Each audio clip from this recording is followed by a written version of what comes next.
जरा इस वीडियो को देखिए। सूरज तेरा चढ़ता ढलता गर्दिश में करते हैं तारे दंगल दंगल दंगल दंगल। ये हमारे पॉलिटिशियन हैं जिन्हें हमने ही वोट देकर यहाँ तक पहुँचाया है, इस उम्मीद से कि ये हमारे लिए और हमारी देश की उन्नति के लिए काम करेंगे। लेकिन ये संसद किसी रणभूमि से कम नहीं लग रही। शायद ये मैदान छोटा पड़ रहा होगा, इसीलिए नया पार्लियामेंट हाउस बन के रेडी है। जब से सेंट्रल विस्टा बनाने का अनाउंसमेंट हुआ है तब से ही वो कंट्रोवर्सीज में फंसा है। क्या है वो सारी कंट्रोवर्सीज और क्या नया parliament house banana worth it है, आइए समझते हैं इस वीडियो में। न्यू पार्लियामेंट हाउस बनाना कितना वर्थ इट है, सबसे पहले वो समझ लेते हैं। 2021 मॉनसून सेशन एक बार भी पूरा दिन नहीं चल सका। जहां पे लोकसभा में 96 आवर्स काम होना चाहिए था, वहां पर 21 घंटे और 14 मिनट ही काम हुआ और राज्यसभा में 28 घंटे और 21 मिनट। मतलब लोकसभा की प्रोडक्टिविटी 22% रही और राज्यसभा की 28%। इस पूरे सेशन में 38 बिलों के ऊपर चर्चा हुई, लेकिन ऑन एन एवरेज 10 मिनट ही। तो बाकी समय में क्या हुआ वह आप इस वीडियो की शुरुआत में देख चुके हो। एमपीज के हाथों से डॉक्यूमेंट छीने जा रहे थे, सांसद चिल्लाते रहे और अपना विरोध जताने के लिए सेक्रेटरी जनरल के टेबल के ऊपर तक चढ़ गए, इस बात से बेखबर कि पूरा देश उन्हें देख रहा है। सरकार ने पेगासस और इंटरनल सिक्योरिटी के बारे में कोई डिबेट नहीं की और 3 कृषि कानूनों को भी बिना किसी डिबेट के पास कर दिया। हालात इतने बिगड़े कि मॉनसून सेशन को लोकसभा और राज्यसभा में 2 दिन पहले ही खत्म कर दिया गया। विंटर सेशन में भी बिना किसी डिबेट के 3 कृषि कानूनों को वापस खींच लिया गया। जिन सांसदों के लिए नया पार्लियामेंट हाउस बनाया गया है, आइए देखते हैं इन सांसदों की अटेंडेंस कितनी है। गवर्नमेंट ऑफिशियल वेबसाइट सांसद.in का ये डेटा देखिए। इस चार्ट में जो रेड डॉट है वो एब्सेंट एमपीज को रिप्रेजेंट कर रहे हैं। नियरली 30 से 35% एमपीज एब्सेंट रहे हैं। और क्या आप जानते हैं इस पार्लियामेंट को रन करने की कॉस्ट कितनी है? एनडीटीवी की रिपोर्ट के हिसाब से पार्लियामेंट को रन करने की कॉस्ट 2.5 लाख रुपीस पर मिनट है।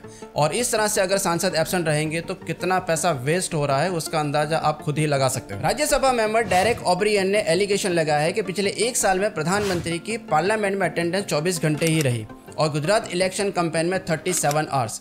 राहुल गांधी की अटेंडेंस भी कुछ खास नहीं रही। पिछले 1 साल में राहुल गांधी की अटेंडेंस 53% ही रही, क्योंकि वो भारत जोड़ो यात्रा में बिजी थे, जिसका रिवॉर्ड इन दोनों को मिला भी। भाजपा ने गुजरात में रिकॉर्ड ब्रेक 156 सीटें जीत ली तो कांग्रेस ने कर्नाटक में पावर रिगेन कर लिया। अब सेंट्रल विस्टा प्रोजेक्ट की बात करते हैं। सेंट्रल विस्टा प्रोजेक्ट को लेकर कंट्रोवर्सी तभी शुरू हो गई थी जब इसका अनाउंसमेंट हुआ था। याद करिए अनाउंसमेंट डेट 10 दिसंबर 2020, जब कोविड की सेकंड लहर चल रही थी।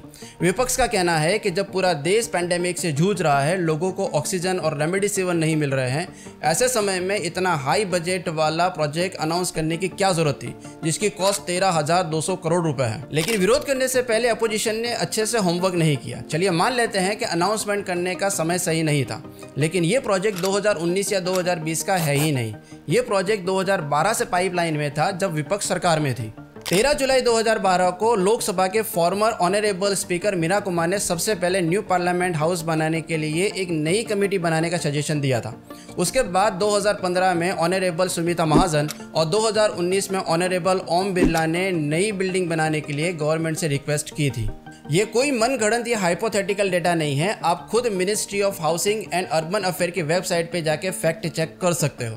दूसरी कंट्रोवर्सी सेंगोल से जुड़ी हुई है। करंट गवर्नमेंट का कहना है कि चोला डायनेस्टी में जब पावर एक सम्राट से दूसरे सम्राट को ट्रांसफर किया जाता था, तब ये सेंगोल उन्हें देने की परंपरा थी। 1947 में जब देश आज़ाद हुआ तब ब्रिटिशर्स ने भी यही सेंगोल जवाहरलाल नेहरू को दिया था। अब ये सेंगोल को ऑनरेबल स्पीकर की चेयर के बाजू में रखा जाएगा।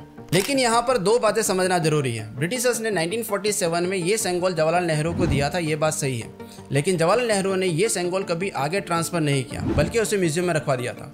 दूसरा, सेंगोल ट्रांसफर करना ये राजाशाही का प्रतीक है, जबकि भारत में राजाशाही नहीं बल्कि लोकशाही है। तो इस सेंगोल को आगे ट्रांसफर करना कोई लॉजिक नहीं बनता है। सेंगोल और चोला डायनेस्टी के बारे में मैंने इस वीडियो में डिटेल में बात की है, जिसकी लिंक मैंने डिस्क्रिप्शन में डाल दी है। इस वीडियो को खत्म होने के बाद उस वीडियो को आप जरूर देखें। चलिए प्रमोशन हो गया, अब टाइम लाइन पर वापस आते हैं। 20 मई 2023 को प्राइम मिनिस्टर नरेंद्र मोदी ने न्यू पार्लियामेंट हाउस का इनॉग्रेशन किया। लेकिन क्या ये इनॉग्रेशन करने का हक राष्ट्रपति का नहीं था? ये सवाल मेरा नहीं है, ये सवाल विपक्ष का है। विपक्ष का कहना है कि प्रेसिडेंट इंडिया के फर्स्ट पर्सन और कॉन्स्टिट्यूशनल हेड होता है। संसद का कोई भी बिल तब तक पास नहीं होता जब तक उस पर प्रेसिडेंट की साइन ना हो। तो क्योंकि प्रेसिडेंट इंडिया के फर्स्ट पर्सन और कॉन्स्टिट्यूशनल हेड है, तो इस बिल्डिंग का इनॉग्रेशन करने का हक उन्हीं का था। तो क्या ऐसा तो नहीं है कि क्योंकि राष्ट्रपति मुर्मू एक ट्राइबल एरिया से बिलोंग करते हैं इसीलिए उन्हें इनवाइट नहीं किया गया? कंट्रोवर्सी ने नेशनल एम्बलम तक को नहीं छोड़ा। 11 जुलाई 2022 को प्रधानमंत्री मोदी ने न्यू पार्लियामेंट हाउस की बिल्डिंग के ऊपर नेशनल एम्बलम की रेप्लिका को इनॉग्रेट किया। ये रेप्लिका 6.5 मीटर टॉल और 4.34 मीटर वाइड है, जिसका कुल वजन 9,500 किलो है और इसको बनाने में 9 महीने का वक्त लगा। लेकिन इसके फाइनल आउटपुट ने कंट्रोवर्सी खड़ी कर दी थी। जब हम इस रेप्लिका को ओरिजिनल सारनाथ पिलर से कंपेयर करते हैं तो पता चलता है कि इस रेप्लिका के लायन ज़्यादा वायलेंट दिखते हैं, जबकि सम्राट अशोक के बनाए हुए लायन शांत लेकिन पावरफुल दिखाई देता है। हजार कंट्रोवर्सीज के बाद भी अब न्यू पार्लियामेंट हाउस बन के रेडी है। 1927 में बनी ओल्ड बिल्डिंग की अपनी लिमिटेशंस है, जिसका सॉल्यूशन सेंट्रल विस्टा प्रोजेक्ट है। परिवर्तन संसार का नियम है and we have to accept the changes. सरकार की नीतियों के सामने सवाल उठाना ये हमारा हक है, लेकिन हमारा कल्चर नहीं। सही को सही और गलत को गलत कहने का डेयर हम में होना चाहिए। होप कि ये वीडियो आपके लिए काफ़ी इन्फॉर्मेटिव रही होगी। ऐसी ही और इन्फॉर्मेटिव वीडियो के लिए इन पर क्लिक करें। मिलते हैं अगले वीडियो में। धन्यवाद।